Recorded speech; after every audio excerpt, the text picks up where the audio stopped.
This president is lying to you about Benghazi in such spectacular fashion that I believe people will go to prison. This is impeachable. The president might go to prison for this one. What is happening with Benghazi is so far beyond lying. It is staggering. I told you that this ambassador was involved in running guns. And he was running guns to al-Qaeda in Libya. And he was running guns through Turkey into Syria. And whether it was a deal that went bad, I don't know. But that's what happened. And the White House knew. And as everyone else is still arguing about whether it was the videotape or not, we have been furthering the story. Today, we have evidence that is staggering.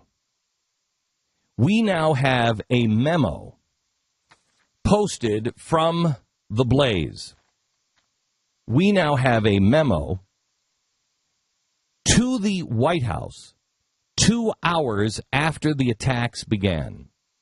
At 1 o'clock or 12:54 in the afternoon on September 11th, the White House was warned that there was somebody watching the Benghazi safe house. So you know, do not let any member of the press get away with calling this a embassy safe house. It is not. It was a CIA safe house. Now, why, in the most dangerous place, in one of the most dangerous parts of the world, on September 11th, when the ambassador knows he's under attack? The documents now show he wrote the night before and said, "Help me, there's trouble." Why would he be at a CIA safe house? What was he doing there? He was having dinner with the General Council of Turkey. Turkey fancies itself the head of the caliphate. The Turkish ambassador and Barack Obama, it has been widely reported that that's really his only real friend in foreign policy. That is the guy he called first when he won the presidency. Not England, not Israel, but the Turkish ambassador. This guy's a Sharia law guy. Why was the General Council of Turkey meeting with our ambassador at a CIA safe house on September 11th? And here's where it gets strange. At 12:54, the White House, in emails to the Situation Room, the White House is alerted there are people watching our safe house. The ambassador and the Turkish General Council are in the safe house having dinner. And there are people watching the exits. That's what the memo says. They're watching the exits. One guy says, "I don't know if we're going to get out of here alive." So we know that they know inside this is serious. We don't know if we'll get out of this one alive. An hour after that, the Turkish ambassador leaves through the front door and the front gate, unmolested. Now you tell me, why was the Turkish ambassador there, or the Turkish General Counsel there? Why was he there? Why were they having dinner? Why was it so important on September 11th to go to the most dangerous city, to a CIA safe house? An hour after he leaves, the fight begins. We now know that the White House sent a drone. Somebody, the military, somebody sent a drone. So there was a live video feed of what was going on. They're watching it in the State Department. They're watching it at the Pentagon. They're watching it at Langley, and they're watching it in the Situation Room. At 5 o'clock in the afternoon, Leon Panetta has a meeting with the President of the United States. The first email comes at 4:05. So the Secretary of Defense arrives at the White House to have a meeting with the President 55 minutes after the Situation Room and everybody else gets an email saying, Libya, the safe house, is under attack. That's 3 hours after the president got the first warning that somebody was watching the safe house. So they all know that something's going down there. At 4:05, first email comes in, says we're under attack. Leon Panetta arrives at the White House at 5 o'clock for a meeting with the president, the vice president, in the Oval Office.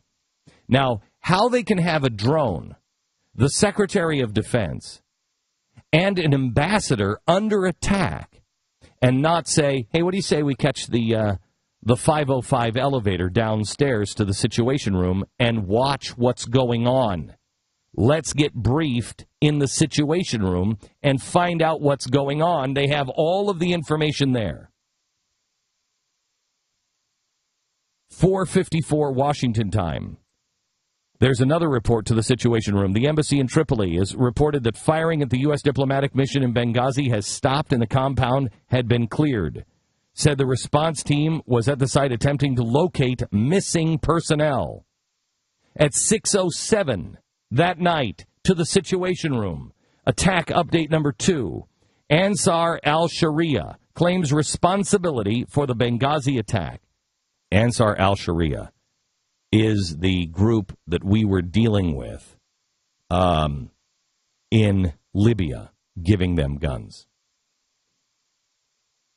This is why the White House covered, because our ambassador was killed by a guy we were running guns to, and we are still running guns today.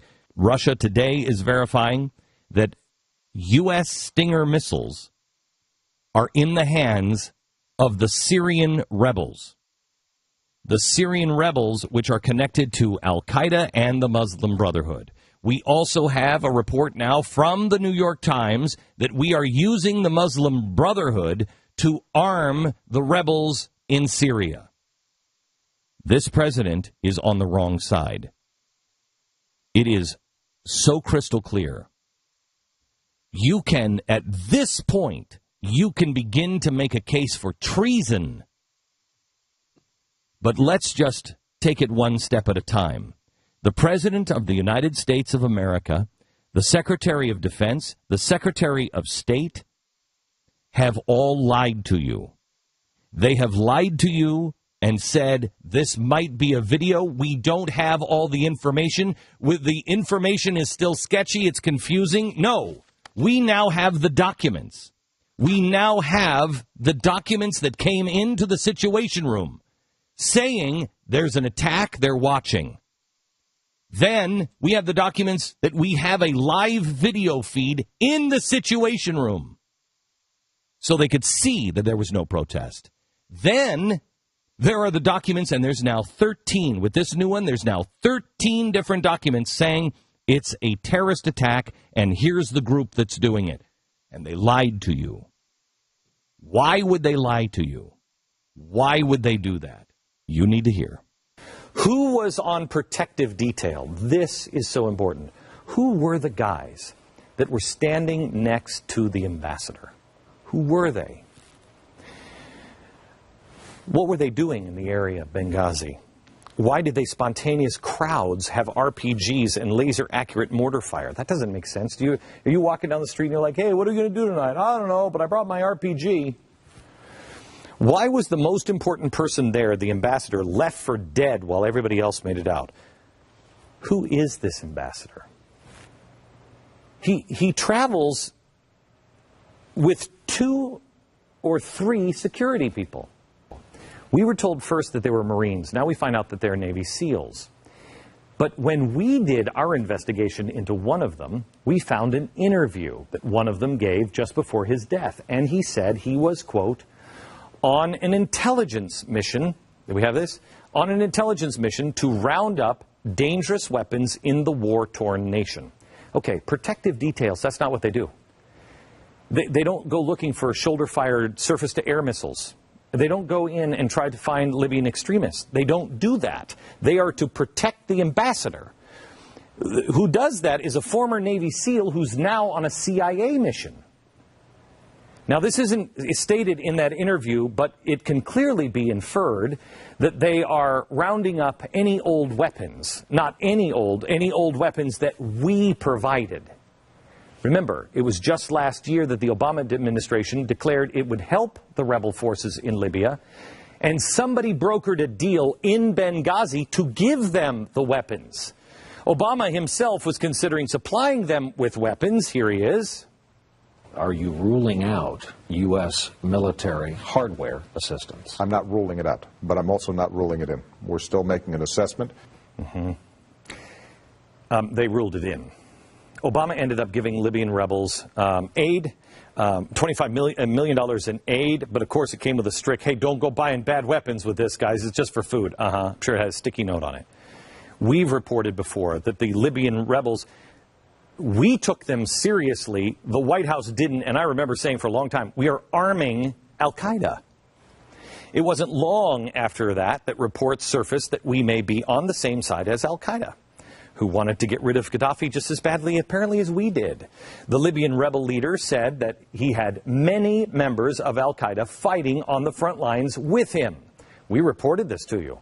The rebel leader admitted that he himself fought against the United States in Afghanistan before being captured in 2002. We had him in custody, and then we released him. So we know these people are not our friends, and history has taught us this. Yet we are told to believe that Ambassador Stevens, in a story in the New York Times, just loved and had a heart for the regular Libyan people. He was a regular guy.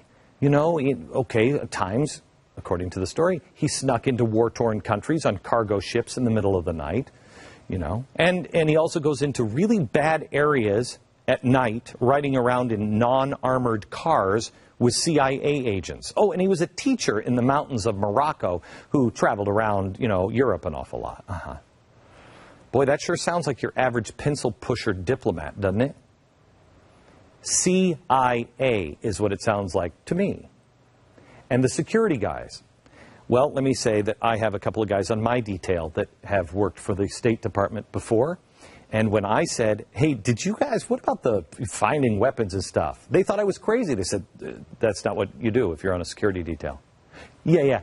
But what if I told you the guy who did it said that's what he did, and he was, you know, guarding? They all stopped and looked and said, wait. This is what the CIA operatives do. So let me draw another hypothesis. Stevens is not just your kindly, friendly neighborhood ambassador. He was the CIA weapons dealer in the region. He, I believe, probably was the guy that helped make that deal. Now, that may not be right, but it is certainly more plausible than, oh, he just got caught up. He wanted to go shake the hands of children in a really dangerous area in the middle of the night. And he didn't know that people watched a crappily edited, non-watched YouTube video, and it just erupted. Really? The 9/11 thing, it was just a coincidence. Okay, so here we are going up to an election, and the Middle East is starting to melt down, and the U.S. government is needing to look into the missiles, because they don't want any missiles. Where did all those missiles go? Got to find out who has them, because God forbid we find out who supplied them to the terrorists. So these guys go and they find a cache of surface-to-air missiles. Maybe, I don't know what happens. Maybe they have to meet, and they say, no, we meet with the guy who made the deal.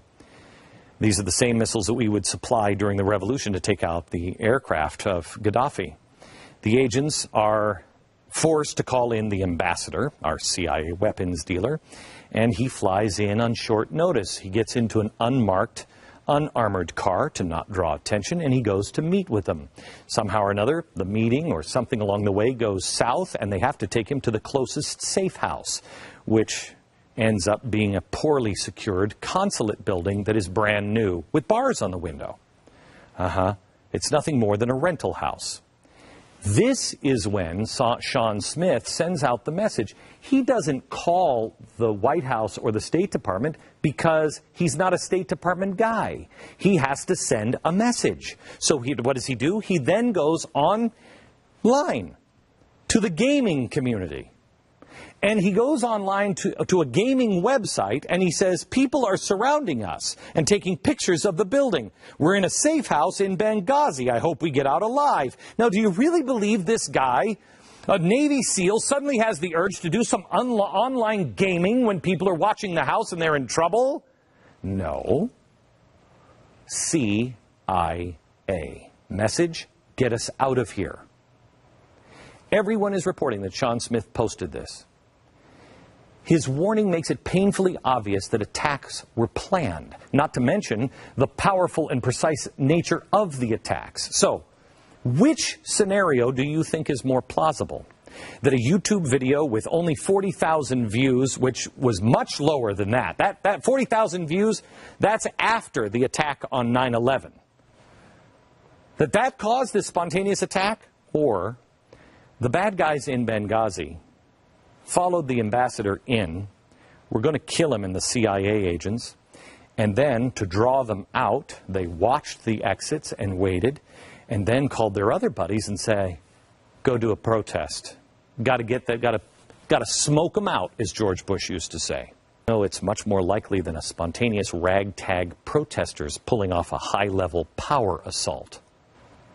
Will the media press the Obama administration on the mission to recover weapons in Libya? I mean, can you imagine a scandal that, if it were to come out, that Obama supplied the terrorists, our enemies, with weapons to attack and kill our own embassy and ambassador? Can you imagine if it would come out that our State Department would actually negotiate with Egypt after a terrorist attack to release the blind sheik? Will the media, the press the Obama administration on what appears to be a blatant cover-up? What are they covering? Or will they allow it to slide? Probably the Libya part's going to have to just continue to imagine it. And I mean, unless someone in the mainstream media finds, oh, I don't know, a spine and a desire for the truth. Right now, they don't have it. You see, I believe Americans need to know if their president is a crook. The truth lives here. Spread the message.